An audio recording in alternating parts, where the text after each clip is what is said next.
you can't write the script any better. It No. almost seems scripted, and it's not. It's not easy to do. It's the 21 team makes it look easy at times, but it's anything but easy. Transportation nation rolling strong. Bennett's back and keeps us on. Hear the stories, hear the sound. Highway stretch where dreams are found. Welcome to Transportation Nation. We have a great episode today.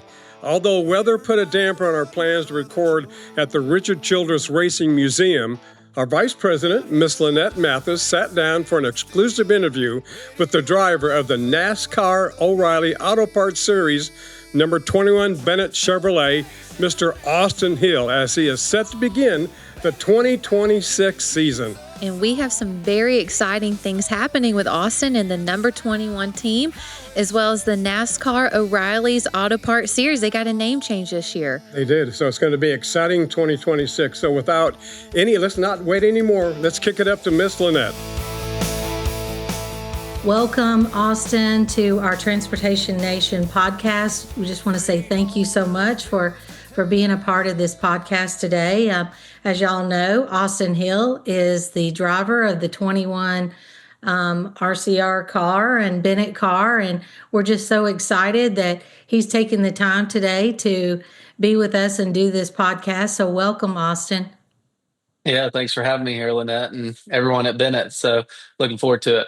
Well, where I wanted to start was wanted to kind of talk a little bit about the 2025 season, and mainly just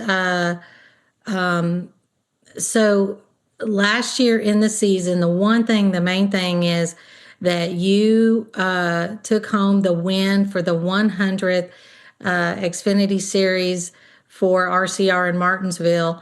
And can you just walk us through what that was like? I know that came down to the last minute. And look, I even got the champagne that was you signed and Richard signed for the 100th year. So I'm not going to open it, but I know you had champagne tonight.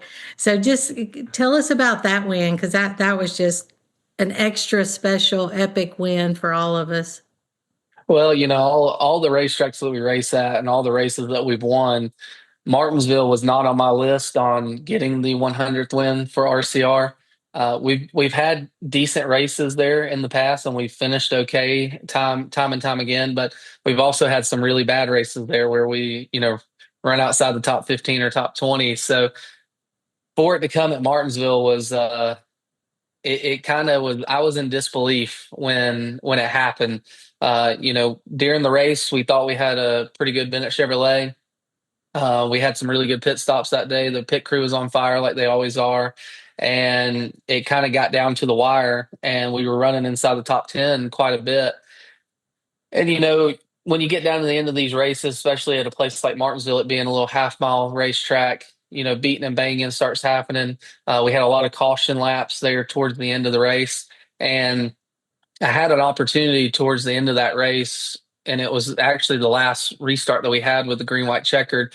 I could have restarted. I think it would have been fourth on the outside lane, and I chose to restart. I believe it was seventh, or maybe it was even ninth. I think it was seventh on the inside lane. And just in my mind, going through that process was I knew that going in the corner, everybody was going to start rooting and gouging and start running into each other, and they were going to probably start moving everybody up the lane. And I thought that my only chance of having a solid finish and running inside the top five was just to stay on the inside lane, protect the bottom, and don't let anybody get to my left side. And we were able to do that. And, everyone starts pushing in on each other, and coming off of turn 4, taking the white flag, I think we were up to like fifth at that point. Everyone on the outside lane just started going backwards. And as we got down into 1 and 2, I was close enough to everyone in front of me. And I was like, man, if it gets crazy here getting into turn 3, we might have a shot. And sure enough, they drive off into turn 3, and a few guys get together. I think me and the 7 kind of touched a little bit. I hopped the curb, and coming off of turn 4, I just see the checker flag in my face, and there's no cars around us. So we were able to get the job done. And when it happened, I was, out of all the races that I've been excited about, that was probably one of the most exciting and thrilling finishes of my career, just because of the way it happened.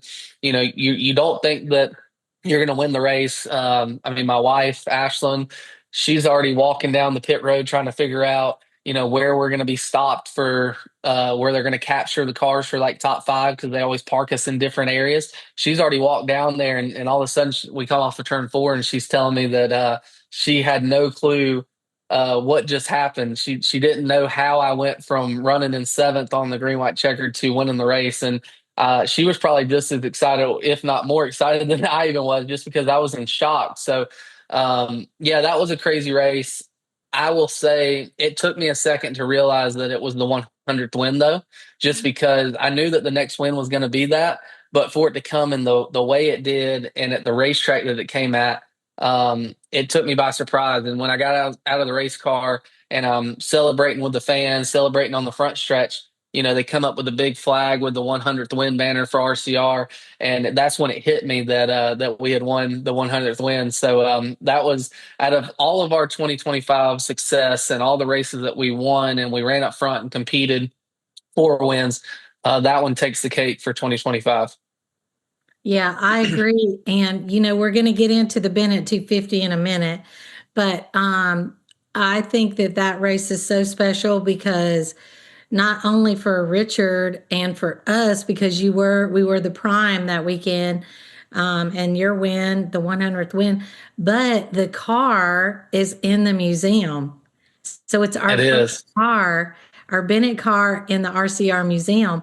So people can go there and see that car and see the clock and everything that you're winning. And so how's that feel to know you're in a museum? Yeah, when I came over to RCR, I actually never went and looked at the museum when I first came over. I was always asked a lot of times about, oh, how have you been over to the museum, and what is it like? And I'm like, well, I've never been over there. And finally, I want to say it was either sometime last year or the year before. Danny Lawrence and I, our Xfinity Series manager, which is now the O'Reilly Auto Parts Series. Him and I went and did a tour, and he gave me a lot of backstory and insight of certain race cars that were in the museum.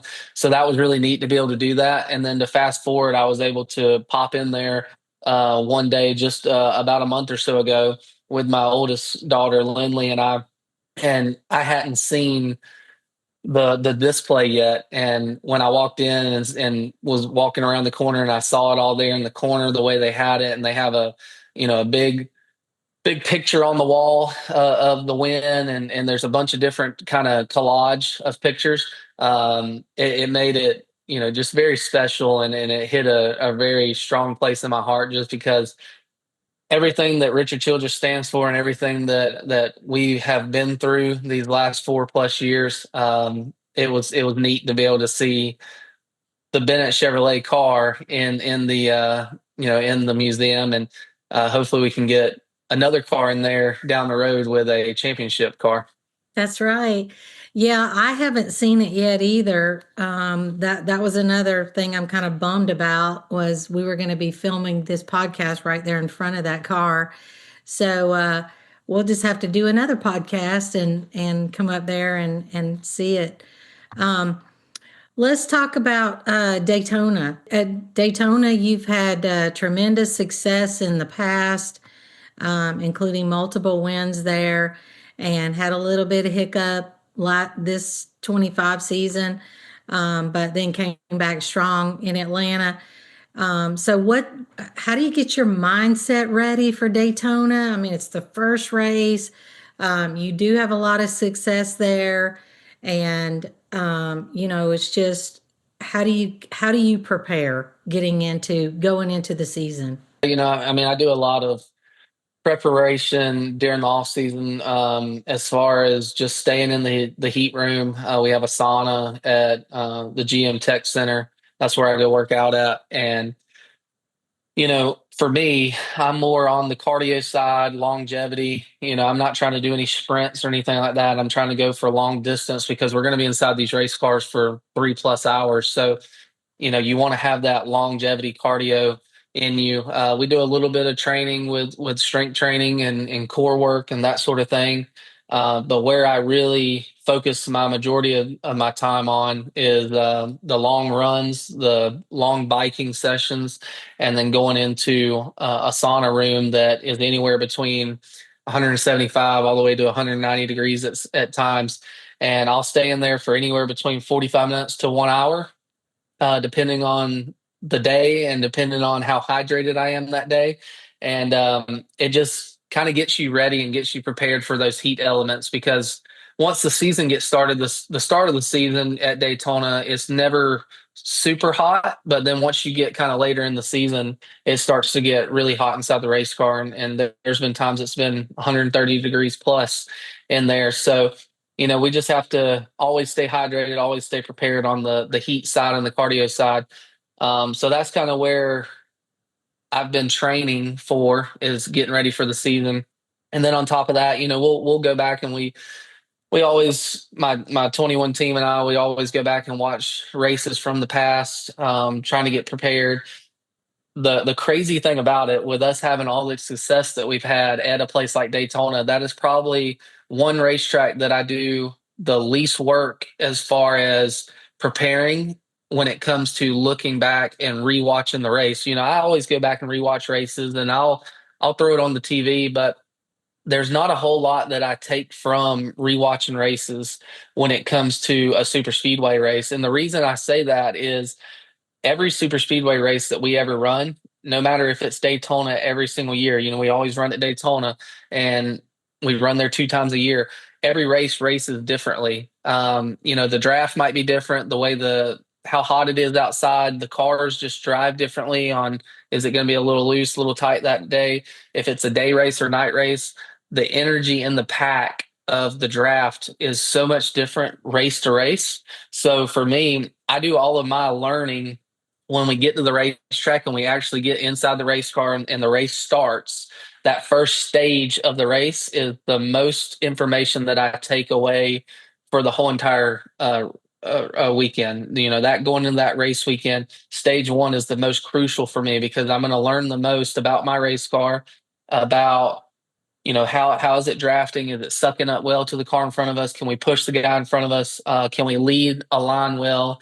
And if we are leading, what does that look like? Are we having to drag a little brake to keep the cars around us?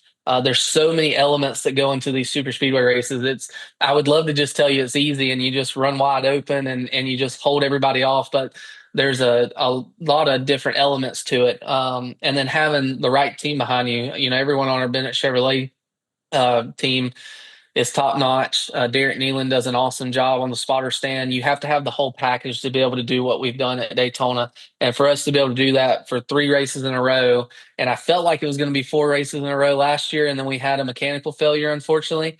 I think this season, going into this Daytona season, to start the year off, I think it's going to be just like any other Daytona race weekend. We're going to have a shot at it. We're going to be up front. We're going to be competing for the win, and hopefully it all pans out when the checker flag flies. And something else that's interesting about this season coming up is you have a whole new pit crew. So We do. you got to get used to a new pit crew, and they got to get used to you. And we've had a lot of success. I thought we had the best pit crew in all of NASCAR. I mean, they're just always, you'd get out of there with like 2 to 3 seconds ahead of everybody else. But this pit crew is supposed to be, even better, and or different skills or something. So have you had any kind of interaction with them? Have y'all talked about your strategy and all that yet? So the good thing is we still have 2 of our main key guys that are still there. And so one of the guys, he's been our front changer for a long time now. I believe he's going to end up switching and going to the rear changer. I'm not really sure on that right now. And then we still have our fuel guy that we've always had. So having those 2 guys, they know how we operate. They know how the 21 team wants to operate each and every weekend. So having those 2 guys is going to be crucial on having success right out of the gate. The other 3 guys that are coming in, I haven't gotten to meet them yet. I'm sure that I will meet them before we get to the racetrack at Daytona. They have started practicing and putting in the 5 lug nut work. And, they focus a lot on the 8 car and on the single lug stuff, but, getting them kind of up to speed on, they've done the 5 lug stuff in the past, but just making sure changing 5 lugs is a lot different than changing one single lug. So there's just a lot different technique to it. And I believe before we get to the racetrack in Daytona, I'm going to go do a little bit of road work with them. RCR has a full blown pit crew or pit stop area to where you can practice on things like that. How you're hitting your mark, how you're getting into the box, how you're how's your steering wheel position. There's so many things that can make the stop faster or slower, and the driver has a lot to do with that. So we're going to get together probably in the next week or so, go through all those things, go through some drills, and be ready for Daytona. I can't wait. I'm so excited. And I know our truck drivers listening are going to be excited. And we'll get to hear a lot of good feedback from them. So after Daytona is Atlanta. And we're always excited about Atlanta and you coming there. And you've been very successful winning. You won for us with our gold car, our 50-year anniversary, which I have here. I have this. There you go. Yeah, I got this little, all this behind me here. You've won the 50-year anniversary, and we said, okay, how can you top that? And then we got this great idea to be the entitlement sponsor for the Atlanta race. And then you won that. And we're just like, I don't even know where we could go from here. But we are the entitlement sponsor again this year. We're very excited about that, even though, it's our second year. And of course, I expect you to win it. So no pressure there. But yeah, we're just excited. Bennett's 20 minutes from the racetrack, so it just works out really great for us. And not only is this our hometown track, this is your hometown track. And so kind of tell me why that track's special to you. What clicks for you at the Atlanta track? I think a lot of it has to do with, it's similar to your Daytona and Talladega style racing, with it being a super speedway style track. There is a lot of differences, though, when it comes to it being a 1.5 miles versus you go to a Daytona or Talladega that's, 2.5 miles. So for me, I would say Derek and I, again, I got to bring up Derek. He being our spotter, we just have a very good relationship.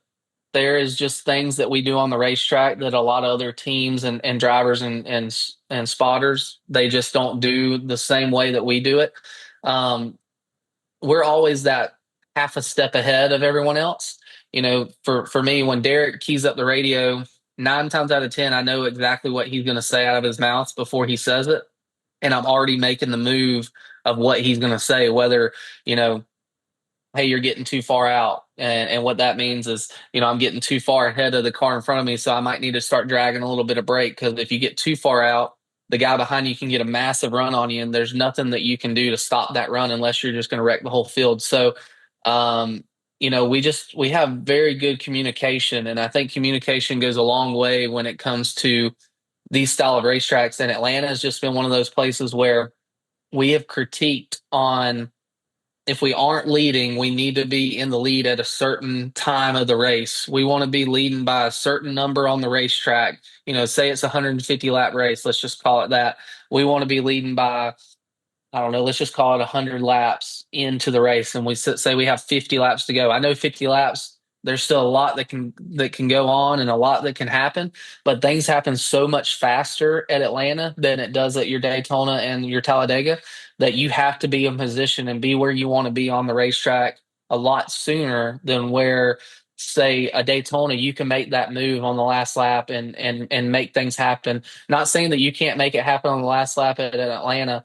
It's just the track is so much smaller and things happen so much quicker. We like to be in control, be leading the race, and just make it happen. So in saying all that, we've been able to win there. I think it's 5 times now at Atlanta, and to be able to do it in the gold 50th anniversary Bennett car, and then, being on the front stretch and doing the donuts around The Bennett logo. the logo. Yeah, sorry. Being able to do that on the logo and do the donuts. And then I was able to go back and watch that on the broadcast, and they honed in on it. That was just great publicity for Bennett. So, and then to fast forward and do it again when you were the entitlement sponsor for the Bennett 250, and then getting the trophy that we were able to get. It's just, you can't write the script any better. It No. almost seems scripted, and it's not. It's not easy to do. I think that the 21 team makes it look easy at times, but it's anything but easy. I mean, the car has to stay together. You can't have a mechanical failure. Your spotter and as the driver, you cannot make mistakes on the racetrack. One little mistake and your day could be done. Pit crew has to be on. Say last stop, pit crew makes a mistake and you end up in 30th. It's going to be very hard to get back up to the front. So it's not just one person doing it. It's a total team effort. And for us to be able to do it as many times as we have is something special. And hopefully we can do it again this year. A lot of your family come out to support you at that track because you're, a couple hours from the, I want to still call it the Atlanta Motor Speedway. To me, so hard for me to say Echo Park. I know. So I just call it the Atlanta race. Yeah, they come out, and then we'll typically have about, say about 500 people there. We try to get all of our employees from Bennett, and then we've had, times where we've had our drivers of the year that have been there, and we've got a lot of customers that are there in our condo. And so we try to come out and support you. And I know I put a lot of pressure on you too. So all those things you said are in line. And then here I am in the back going, Austin, I really need for you to win this race. And when you win, you got to go down there. You can't go over and get the flag, and you got to go down and do donuts around our logo. There's a lot of pressure on that, but man, does it not feel good to see all that happen? It does seem like it's just a movie, and it was It all is. predicted. I know they asked me whenever we were this 25 season, whenever we were the entitlement sponsor, one of the questions that I got asked was, okay, so when Austin wins, where do we send the camera crew? And I said, down there to the Bennett logo. And so they're like, okay, all right, then we know what we're doing. Because before they're like, well, typically they go over there to the checkered flag, but you went straight down there. And I think maybe this last year or something, you did something a little different. But anyway, it's funny because, yeah, they already start heading down that way. No, it's the Atlanta weekend is just it's just special. Even if you don't win, obviously winning is what we want to do at the end. That's our end goal. But that weekend, like you were saying, I mean, I grew up about an hour from the racetrack in Douglasville, Georgia, and went and raced there a lot growing up, and Bandoleros and legend cars, and ran the little quarter-mile racetrack on the front stretch. And then we also used to run a road course throughout the infield where, a lot of the haulers and all are parked. So there's a lot of memories there, a lot of wins that I've had outside of NASCAR. And then to fast forward and win as many times that we had in the NASCAR level, and you have, all of my family members are there, my aunts, uncles, you name it. I mean, just everyone is there, my cousins.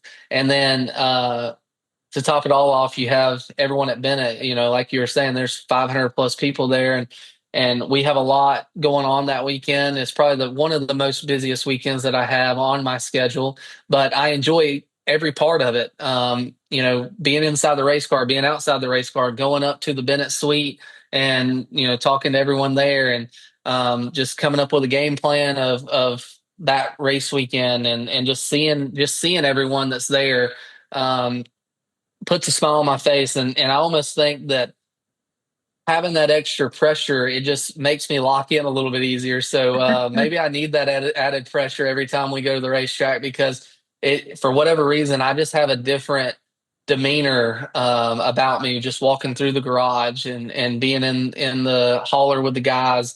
I just have a different, I don't know what you call it, swagger or whatever you want to call it. Just have a Yeah. different demeanor about Atlanta when I'm there. I'm there to have fun, but I'm also there to win the race. And we've been able to do that time and time again. I know what you're saying. I always have a different kind of feel in Atlanta too. It's almost like we own it. And so, I mean, I hate to say it that way, but everybody always says, yeah, this is Bennett country here. And even some of the other drivers that whenever they're going through their introductions and come down shaking our hands, I'm like, I know you just hate to shake my hand because I'm going to be pulling for Austin to be out there winning today. But they're all good, all nice. So, you know, well, let's talk a second about our partnership with you guys, RCR, and with you. We really value the partnership that we have. I feel like that we've talked about this several times about we've got the same core values, which works out really great for us. I feel like with Richard and his whole team, they're family business like we are. You're very family oriented, very much patriots. We're all patriots. I mean, we're, anything that we can do for veterans or, anything for our flag, we're going to do it to honor our flag. There's a lot of things that we just gel on, and it works out really good because when you're like-minded and you're in a business together, it just makes things so much easier because you don't have to worry about, okay, how do they feel about this or how they're gonna react, and what are they gonna say, how's their social media gonna be.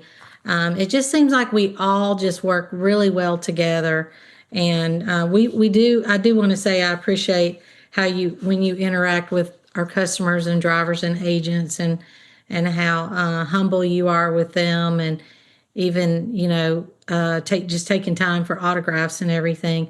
But what would you say is special about your partnership with Bennett? You kind of hit the nail on the head with all of that. I would say for me, just the relationships that I've gotten to know. You guys have so many people at Bennett that work for you guys, and to be able to meet all these new faces, and a lot of y'all haven't, wasn't a part of racing per se until we got together at RCR in 2022, and to see it grow and what it is today. You can't really put a price on it. I mean, it's just it's been something that out of all of the sponsors that we have, I love all of our sponsors, but this sponsorship has just, it's almost like we're at another level with our partnership. And like you said, we have the same core values. We're very family oriented, which that is something that I cherish more than anything else. Is no matter what happens on the racetrack, no matter how business is going, all that, family comes first to me, and it seems the same way for everyone at Bennett. So, and with you guys being a Bennett Transportation and Logistics company, um, just me taking a step back and seeing the things that you guys do from a day-to-day basis, and then also what RCR does for a day-to-day basis. The logistics of all your, truckers that are having to go from one area to another, and then for us on the racing side of it, having to get ready for each race weekend, and having to get hotels, flights, and having our truck driver Ricky make it to point A to point B, depending on what racetrack we're at. There's just so many things that we do the same, whether it's on a business level or personal level. So that's something that I cherish very dearly. You brought up Ricky. Everybody wants Ricky's job because he gets to go to all the tracks and drive the hauler, and we love to see that hauler going down the road. And we always tell our drivers, if you ever see the hauler in a truck stop, post it or something, because we want to know, we want a picture of him there with you, and that's really special when we see things like that. There is a lot of the same things that we talk about with him. I mean, he has to buy fuel, he's got maintenance, he's got a log, he's got to plan things out.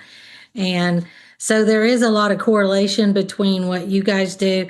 And then I love Richard's story he told one time to our truck drivers, that he drove a truck when he was a race car driver. He drove his own truck with the hauler to the races. And so he said, I understand, the challenges that you have out on the road. And so that means a lot to us. So a lot of things there that we are alike on. And there's something I can actually add to that about Richard driving, his own hauler and all to the racetrack. I myself actually, as I got up into the NASCAR K&N level, which is now the ARCA level, we had a big toter home. It was 40-foot toter with a 40-foot trailer, so it was about 80-foot long total. And there for the longest time, I would say for 2 years straight, all of the races that we went to, I was the truck driver and the race car driver. So I know a little bit about it. I don't know the full, but we raced. I want to say when I was in the K&N level, we raced probably 15 or so races throughout the year, and I would travel all over to Iowa, all the way down to the southeast, and everything in between. So I have a little bit of trucking experience, but a little different just because it was a toter and not a full blown 18-wheeler. I'd like to see you in a truck. That makes me think that, we had a big truck show at the race, and I think you're going to get invited to this year's. But last year in the fall, we had a big truck show out there, and they let our trucks go on the track. Of course, they had to have the pace car in front of them, but on the video, they looked like they were flying around that track. And those guys were videoing them in it. That was like the highlight of their day, I think, was those guys with their trucks out there. And I've had so many questions since then. Are y'all starting a truck race? Are y'all going to start doing semi trucks? And I said, not that I know of. That would be my brother David if we started something like that, or Danny. Danny's in racing too. Yeah, that was a lot of fun for them. But yeah, you should try that sometime. A semi truck and a trailer around I'll have to give it. That's something I haven't done, so that might need to go on my bucket list. So that's pretty cool that y'all were able to do that for them, and I'm sure that they had a blast with it. Oh, they had a great time. That was the one request that they had for this year's truck show was, can we please, can you get that passed? That was really hard to get that passed. Oh, I'm sure. Through the racetrack and NASCAR and everybody, because, it's just a liability. But they made it happen, and we're super excited that they got to do that. So, looking ahead, anything else you want to say about this season? Anything like the 2026 season? Yeah, there's a lot that's different about the 2026 season. Obviously, we have a new entitlement sponsor with the NASCAR Rally Auto Parts Series now. Just being able to remember to say that, it's a little bit more of a mouthful. Of a tongue. Yeah, it's a little tongue twister for me. So I've already messed it up a few times, but so let me hear you cool. say it. Let me hear you say it. Oh, the NASCAR Rally Auto Parts Series. I've said it a few times, so I've gotten better on it. Okay. When I first was saying it, I was trying to say it too fast. And so I would kind of put all the words together and try to make it in one. So I've had to kind of tell my brain to slow down a little bit on it. And but it used to be as fast as the Xfinity. Yeah, as fast as Xfinity mobile or internet, whatever they wanted you to say. Do they have a tagline for the O'Reilly? I haven't heard exactly on if we're going to have any type of incentive or tagline or anything like that. I will say during the CW production, they actually made us sing the jingle the O'Reilly jingle. So, Oh my goodness. yeah, I don't know how many other drivers had to do it after me, but I was told that I was P1 on the board, so I was pretty Oh, excited about that. I did it the that's best. So, great. Yeah. yeah, so I guess if racing doesn't work out, I can always be a singer, I guess. I don't know. And at Yeah. least the O'Reilly Auto Parts jingle I could do. Hey, maybe But they'll have you be their spokesperson or something yeah, and maybe. You sing never it. know. Never Yeah, but know. it's gonna be cool to have them on board though. I haven't really gotten to meet any of the men and women over there. I'm sure that we'll get with them either before the season or maybe once the season starts in Daytona. We'll probably have a meeting or something. And then the one thing that I'm actually looking forward to is the new chase format. You know, we have a total different new point system going into this year. That's right. You don't have the whole win and you're in anymore. But the cool thing about it is if you win a race, it used to be 40 points to win a race. Now they've bumped it up to, I believe it's 55 points to win a race. So winning is still going to be crucial. You're obviously going to want to win every race that you can. And throughout the regular season championship that you have before the actual chase starts for the last 9 races, you want to try to be in the lead in the points because when you get to that last race and the regular season ends, whoever is leading in the points for the regular season, they will start with, I believe it's 2,100 points, and then whoever is in, I think we have the top 12. So whoever's in 12th, they start with 2,000 points. So they're already going to be 100 points behind the leader going into the first race of the chase. So that is massive. I mean, 100 points is huge. That would be if, say, someone didn't race, say the leader didn't race 2 races. It would take 2 races of them finishing dead last for the guy in 12th to catch up to the guy that's leading. So, um, I would say points is going to be crucial throughout the entire year. And so I'm looking forward to that because I think consistency is going to be key. And I think that that's something that everyone on our 21 team and our Bennett Chevrolet, we do a really good job of being consistent for the majority of the season. And once you get into the chase and you have these 9 races, it's going to be whoever can be the most consistent each and every week, whoever can run inside the top 5 each and every week, win a couple races throughout there, and you could end up being the championship. You know, end up being the champion by the end of it. So I'm looking forward to it. I think it kind of fits in our wheelhouse a little bit because we may not win 10 races throughout the year. I'm hoping we do that this year, but you know, we're able to win 4 or so races a year. It seems like, and we don't let's say we don't lead all the laps. Let's just say that we have a decent car most races and we run fifth, you know, throughout the race.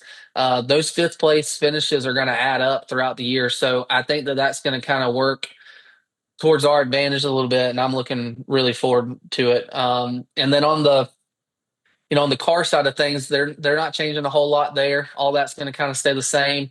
There is a new template that they're going to have on how they go about checking a certain part on the race car that will change a little bit of how we go about getting ready for any given race weekend. But as far as, you know, outside fan looking at the race car, it's all going to look the same to them. Okay. And so stage points, is that going to stay the same? As far as I'm aware, you're still going to have stage points. So stage points are still going to mean a lot. From what I was told, and I could be wrong saying this not right off the top of my head, if you win a stage, that playoff point doesn't go to the playoffs anymore. With, you know, how it used to be, if you won stage 1 and say you won stage 2, you get 1 extra bonus point for the playoff. You're not going to have any of that going on this year. It's just going to be, you know, stage points are going to still be crucial because that's going to help for the end of the race on what your total points is for each race. And the higher the points number, the better for you. So having stage points are still going to be something that you're going to want to go after, but you're not going to have that extra bonus point going into the chase. Okay. Well, this is going to be a new season and we look forward to it. Look forward to seeing you out there in the car. I always look forward to seeing Bennett's name on that car and going around the track. And just know that you got the support of our 4,000 truck drivers and 300 agents and 1,500 employees behind you every weekend. Yeah. So, is there anything that you would like to say to our drivers that are listening to the podcast today? For me, they have one of the hardest jobs in the entire world, I believe, just because you're in that truck each and every week, and you're having to go from point A to point B, and that could be straight across the country and all the way back, and you're doing so many thousands of miles. And I just want everyone, all the men and women that are truck drivers, to know that you don't go unnoticed. It's not you literally keep our country moving forward, figuratively and literally, with all the cargo and everything that has to go from point A to point B, whether it's food related, just there's so many different things that you have to do as a truck driver, and you're having to get it to the next location. So I vouch for them. There's one thing that I think is very hard to do, and that's be a truck driver, just because you're away from your family. So yeah, I mean, for me, I mean, that's just something that I applaud all of the men and women that are truck drivers to be able to do what they do, and to be able to keep this country moving forward the way that they do. Thank you. I appreciate that. Yeah, our truck drivers are our heroes. I mean, they're out there even now with this bad weather. Exactly. People still expect for their deliveries to be made, and our guys are in bad weather, and they're trying to get things delivered on time. And safety is priority one for us, and I know it is for you on the track too. And so, we want our drivers to be safe always, and the motoring public around us, we want them to be as safe as well. Well, all right, Austin, thanks again for taking the time today. I know you got a lot between now and Daytona to do, and we just appreciate you so much, and we want you to be safe, and when you're out on the track driving. And so we'll kick it back to Caitlin and Lee. Lee, what a great interview, and how cool is it to see Austin just so relaxed going into the first race of the season? It is pretty exciting, and especially in Daytona. That's going to be a pretty special weekend as he kicks it off to get ready for our big championship year. So it's going to be fun to watch. And I want to mention that the second race of the year is right here in Atlanta at Echo Park. So he's going to be kicking that off, and Bennett is going to be the entitlement sponsor for that race. So the Bennett family company. So first two weekends, Daytona and Atlanta. You want to stay tuned. It's going to be an exciting 2026. Be sure to subscribe on YouTube, Spotify, Apple Podcasts, or Amazon Music and never miss an episode. Together, we can move anything. Dreams